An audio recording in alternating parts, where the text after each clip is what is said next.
नमस्कार दोस्तों, आप सभी का स्वागत है। मेरा गाँव मेरा अंचल के अंतर्गत आज हम आए हुए हैं गुजरात के एक गुणबाखरी करके गांव है वहां पर, और यहाँ पर चित्र विचित्र के नाम से कुछ एक मेला होता है जिसके बारे में पूरी जानकारी मुझे नहीं है, लेकिन यहाँ के एक जो सामाजिक कार्यकर्ता है हम उनसे लेंगे। मैं इतना ही जानता हूँ फिलहाल उनके बारे में भी। तो सबसे पहले मैं रेडियो मधुबन की तरफ से आपका बहुत बहुत स्वागत करता हूँ। स्वागत है। आपका नाम क्या है?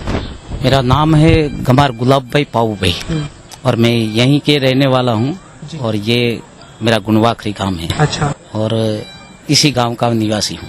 अच्छा, और आप क्या करते हैं? मैं खुद ऐसे सामाजिक कार्य करता हूँ। मेरी वाइफ है, वो यहाँ गांव की मुखिया है, सरपंच से अभी हम तीसरी दफा सरपंच बने हैं। अच्छा, और इसका नाम क्या है मेले का? मैंने सही बोला या गलत बोला, मुझे अभी तक कंफर्म नहीं होगा। आपने सही बोला, चित्र विचित्र मेला यहाँ के इस मेले का नाम है। ठीक है, तो बात क्या है कि जो महाभारत काल में जो शांतनु राजा हो गए थे, इनके दो औरत थे। अच्छा। एक तो मत्स्यगंधा और एक गंगा। तो मत्स्यगंधा के दो पुत्र थे, चित्रवीर्य और विचित्रवीर्य। और गंगा के एक पुत्र था, वो भीष्म पितामह कहलाता था। तो एक बार क्या हुआ कि भीष्म पितामह था, वो मत्स्यगंधा की सेवा कर रहा था। वो एकांत में थी, अपने शयन कक्ष में थी और अपना माँ के पैर खाट में से नीचे पड़ा हुआ था। तो भीष्म ने उन माथे पे पैर रख के उनको फिर वापस लेटाया और अपनी माँ की वो पैर दबा रहा था। अच्छा। भीष्म पिता। तो बीच में अचानक चित्रवीर्य और विचित्रवीर्य दोनों भाई आए और उसने देखा कि अपनी माँ के साथ कुछ अपना भाई अच्छा कुछ गलत कर रहा है।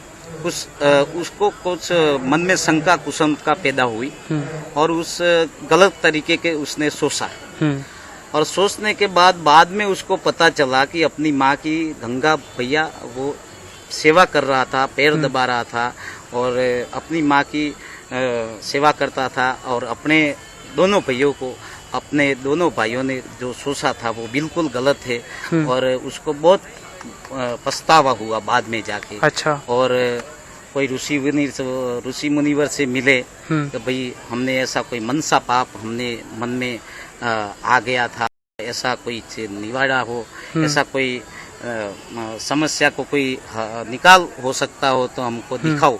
तो उस वक्त कोई ऋषि मुनि ने बताया था कि भाई पूरे भारतवर्ष में कोई ऐसी जगह हो कि त्रिवेणी संगम हो, 3 नदियों का संगम है और कुंवारी की जगह हो और पारस पिपला हो, वहीं पे जाके आप अग्नि स्नान करें या सती हो जाए तो आपके मनसा पाप का निवारण हो सकता है। अच्छा। तो दोनों भाई पूरे भारतवर्ष में घूमे और पूरे भारतवर्ष में घूमे और इसी जगह पे वो आए और इसी जगह पे आके उन्होंने देखा तो यहाँ आकल, वाकल और साबरमती ऐसी 3 नदियों का संगम होता है।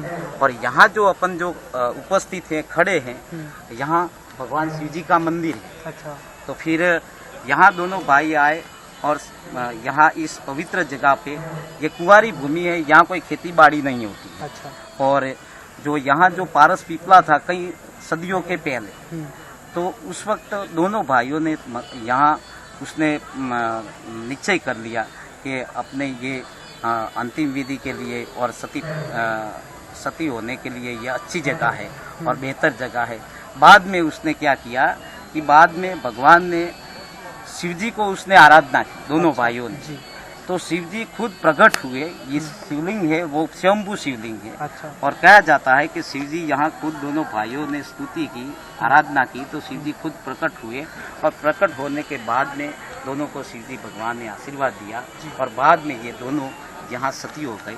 और यहाँ से इस हमारे जो आदिवासी जनजाति मेला लगता है, यहाँ के बुजुर्गों की अस्थियाँ यहाँ पे बोई जाती है और कुछ लोग गंगा जी जाते हैं, हरिद्वार जाते हैं, काशी जाते हैं, कोई जन चला जाता है अपनी बाप दादे की, पितरों की अस्थियाँ वो तर्पण करने के लिए। लेकिन हमारे यहाँ गुजरात और राजस्थान दोनों, ये उत्तरी गुजरात और दक्षिणी राजस्थान के उदयपुर और सिरोही डिस्ट्रिक्ट और गुजरात के बनासकांठा और साबरकांठा, जो इस क्षेत्रों में जो जनजातियां बसी है, इनके जो आदिदेव है और इनके आस्था का एक प्रतीक है। इसलिए हर साल अमावस्या के दिन यहाँ पे मेला लगता है। अच्छा, तो इस मेले में जो लोग आते हैं उन वो किस किस उद्देश्य से आते हैं खास?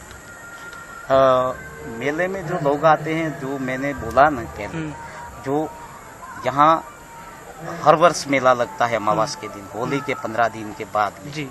जो अपने पितृक, जो कोई भाई बहन पिता जो भी मर जाते हैं, इनकी हड्डियां हैं, वो अस्थि विसर्जन करने के लिए हर बार ये मेले के वक्त ये विधि होती है। इसलिए ये विधि विधान के साथ और भगवान के ये दर्शन करके फिर मेले में आनंद लेके, सब मेले में जो कोई आदिवासी संस्कृति है वो गाते हैं और कुछ लोग नाचते हैं और सब यह मेला का आनंद लेके सब लोग कर जाते हैं। अच्छा, ये जो मेला है वो कितने समय से यहाँ पर हो रहा है? मेला तो कई सदियों से चला आ रहा है। अच्छा। हाँ, कई सदियों से, और करीबन 5000 वर्षों से पहले से ये मेला चला आ रहा है। अच्छा, तो इस मेले में जो लोग पहले आते थे वहाँ पहले कुछ अलग तरीके से इसको मनाते थे या फिर अपनी जो भी कार्य विधि है वो करते थे, ऐसा है या फिर अभी बदलाव भी हुआ है या फिर वो की वही चीजें होती है? ना, अभी हमारे जो इसी क्षेत्र की जो पहले की जो तरह से जो मेला जो लगता था और जो मेले में जो विधि हो रही थी, अभी वही विधि अभी तक चल रही है। अच्छा, कोई बदलाव नहीं आया? ना।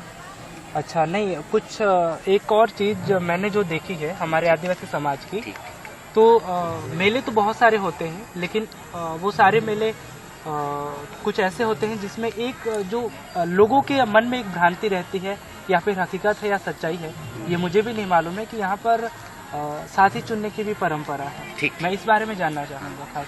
क्या है कि यहाँ पे जो पहले भी हमारे जो पहले से मेला होता था, सब लोग कहते हैं कि यहाँ जो भी कोई नौजवान लड़का लड़की आते हैं, अपनी पसंद के जो एक दूसरे को जो आँख मिल जाती है, तो वो अपन के जीवन साथी बनाने के लिए यहाँ से वो पसंदगी भी कर लेते हैं। अच्छा, तो ऐसा रिवाज चला आ रहा है। अच्छा, चला आ रहा है।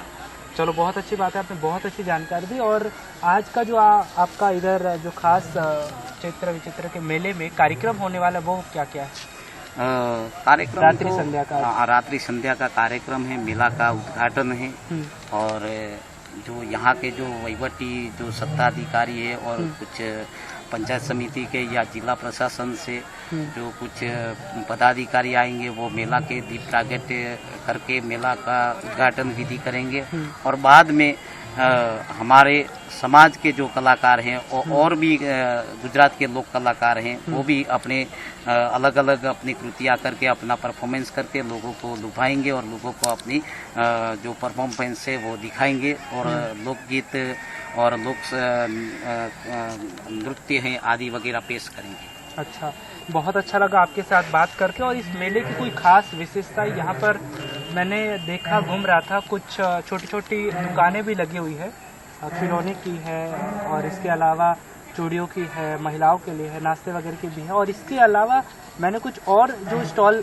लगी हुई देखी, उसमें आरोग्य केंद्र और बहुत सारी जानकारी वाली स्टॉल भी थी, तो वो क्या चीज़ है वो भी मैं जानना चाहूँगा। इसमें क्या है कि जो मेले में जो सरकार के जो प्रशासन है, प्रशासन हैं आरोग्य की जानकारी के लिए आरोग्य का स्टॉल लगाते हैं और आंगनवाड़ी के जो कार्यक्रम चल रहा है उसमें जो बच्चे लोगों को कैसे वो कुपोषित बच्चे लोगों को कैसे खिलौना वो अपने आहार खिला के अच्छा कर पाते हैं, वो भी हो रहा है। और ग्राम विकास से सरकार की जो ग्रामीण जो सरकार की विविध योजनाएं हैं और कोई भी सरकार की वैकेंसी है, केंद्र या गुजरात सरकार की या गवर्नमेंट नेशनल गवर्नमेंट की, तो सब कुछ यहाँ पे स्टॉल पे निर्देशित किया हुआ है। अच्छा, यहाँ पर हर साल कितनी संख्या में लोग आते हैं? करीबन 2 लाख 3 लाख संख्या में लोग। अच्छा, तो इस पूरे यहाँ पर जो व्यवस्था का संचालन है वो कौन करता है? यहाँ का व्यवस्था का संचालन हुए पंचायत करती है। कौन सी यहाँ की स्थानीय पंचायत? यहाँ की पंचायत है सेम्बलिया ग्रुप ग्राम पंचायत। अच्छा। और पंचायत समिति भी इसका अहम रोल निभाती है। और जिला का जो प्रशासन है, जिला कलेक्टर और जिला डीडीओ, इनके आदेश के अनुसार सब यहाँ के जो प्रशासन है वो इस मेले में सब उपस्थित होते हैं और अपने अपने सरकार के हिसाब से जो कुछ करना पड़े वो सब इसमें मेले में सब सरकार भी करते हैं। अच्छा, बहुत अच्छा लगा आपके साथ बात करके। और अभी आपको बहुत सारी जनता सुन रही है इस रेडियो मधुबन के माध्यम से, तो उन्हें आप क्या कहना चाहेंगे इस मेले के बारे में, एक अंतिम बात? हम जरूर कहेंगे हमारा जो ये मेला है, इस मेले में आपके जो प्रेस रिपोर्टर जो आके यहाँ की जो जानकारी प्राप्त कर रहे हैं और इस मेले के जो और भी पूरे देश में प्रकाशित करेंगे और हमको अच्छी खुशी मिलेगी और अच्छा आनंद होगा और हमारे मेले का और भी नाम रोशन होगा। मैं खास जो लोग अभी आपको आम जनता सुन रही है, जैसे आपके अलावा आपके गांव के आपके रिश्तेदार है या फिर जो भी जनता सुन रही है, जनता के लिए क्या कहना चाहते हैं, मैं ये जानना चाह रहा हूँ। जनता के लिए इस मेले के बारे में जनता के लिए हम क्या करेंगे, इस मेले में बहुत सी ऐसी कुछ विशेषताएं भी है और प्रशासन भी अपने लोक जागृति का कार्यक्रम भी कर रही है और मेले में सब लोग आए, आनंद करे, मौज करे, सब आनंद से घूमे फिरे और अपने मेले के सब आनंद उठा के सब जाए। ऐसे सरकार की तरफ से भी व्यवस्थाएं हो रही है और पंचायत की तरफ से भी व्यवस्थाएं हो रही है। अच्छा, जो लोग इस मेले में नहीं आ पाए हैं और शायद ये मेला खत्म हो जाएगा, आज और कल तक चलेगा, तो जो लोग इस बार इस मेले में नहीं आए हैं उनसे क्या कहना चाहते हैं आने के बारे में? वो अब की बार जो अच्छा होगा तो अगले साल वो और आएंगे। लोग नहीं आए, मैं उनसे क्या कहना चाह रहे हैं आप? हाँ, वो नहीं आएंगे, उनके लिए मैं कह रहा हूँ कि वो जो अगली बार जो घर रह गए हैं तो वो दूसरी दफा जरूर आइएगा। हाँ, जरूर आइएगा। अच्छा, बहुत अच्छा लगा आपके साथ बात करके, बहुत बहुत आपका धन्यवाद। और जनता को कोई मैसेज देना चाहेंगे हमारे आदिवासी समाज, संस्कृति, सुरक्षा, बदलाव, सब चीज़ों के बारे में ध्यान रखते हुए?